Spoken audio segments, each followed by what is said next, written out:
Before I light the fire of my forge to shape steel on anvil, I let my imagination run loose with pen and paper.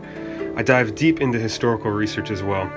Even though Aiglos is a mythical spear from Tolkien's Legendarium, I like to still pull ideas from historical sources, the same way that Tolkien did when crafting his own world and languages. I also choose to take direct inspiration from Tolkien's own illustrations and doodles.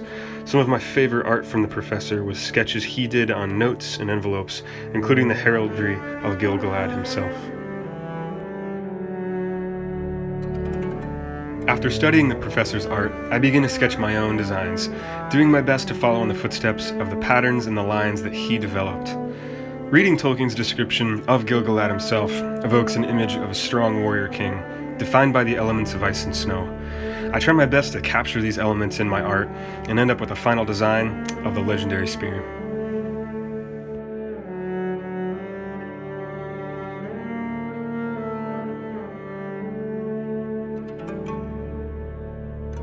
Now that I have my spear fully designed, I'm ready to bring it to life with steel and iron in my forge.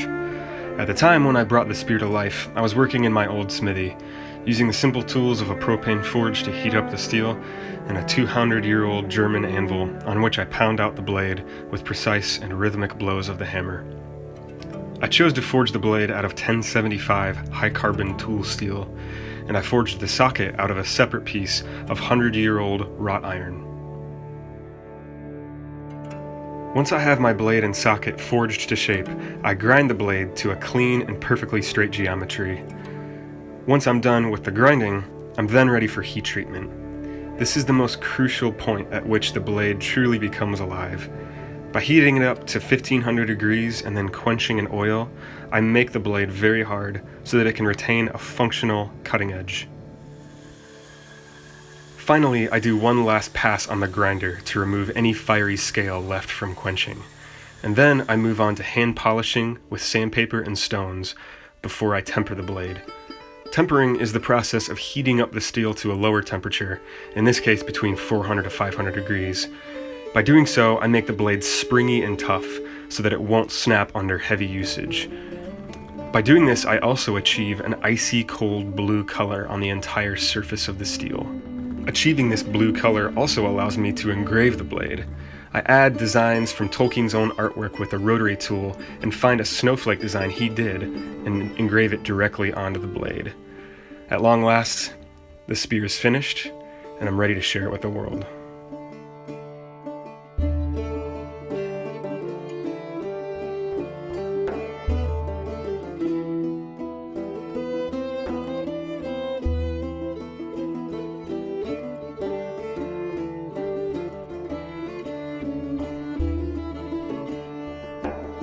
I was happy with the finished product and shipped it off to John, its proud new owner.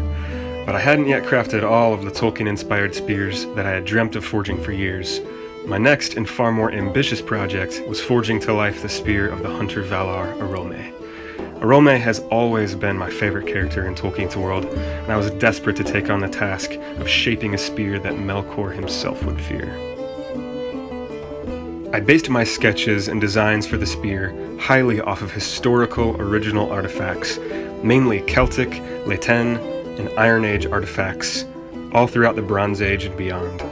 I mixed and melded these different designs into what I thought would be befitting of the hunter Valar, and even took direct inspiration from Celtic early art in the ornamentation, decoration, and carving that I would add onto the haft of the spear and the sheath. I forged the blade out of meteorite with the help of my good friend, John Page. John is a skillful blacksmith and bladesmith, and we fused different layers of high-carbon tool steel and the meteorite which he provided into the blade that we were extremely proud of.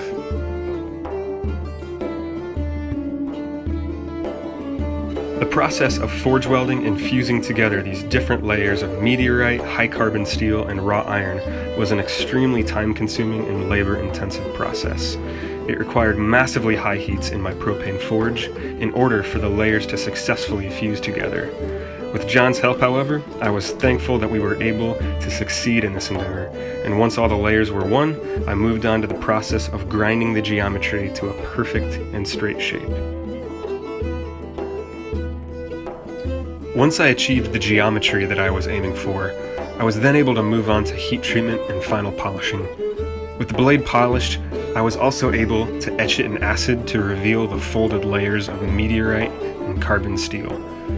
I envisioned the spear to symbolically represent the midnight hunt, so I wanted it to have decorations that evoked feelings and imageries of stars and planets swirling like flowing gold in the vast midnight sky. I did this by adding engraved bronze pins through the blade that feature spiral Iron Age ornamentation, as well as constellation-like engravings on the blade and socket. I chose to craft the long wooden haft out of Brazilian oak, which I blackened with coal powder and carved with galaxy-shaped motifs. However, I wasn't finished with Oromë's spear alone. I had one more Tolkien-inspired spear in my mind that I had to forge to life.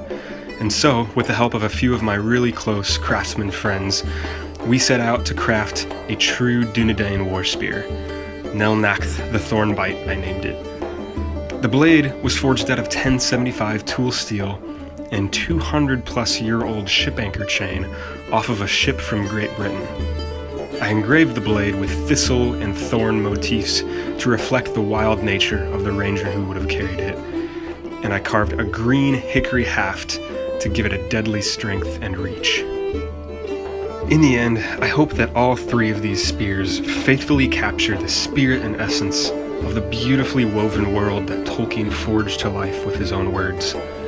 And in doing so, I hope that my work shares the same hope and fiercely bright love for this good green earth that the crafter of the cosmos has blessed us all to live in, no matter how dark the valleys or mighty the foes. God bless, and thanks for watching.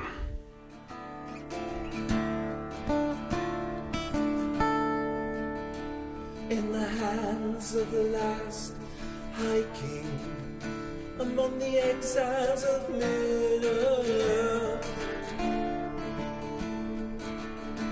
from the sea to the mountains I carved a free path after the war.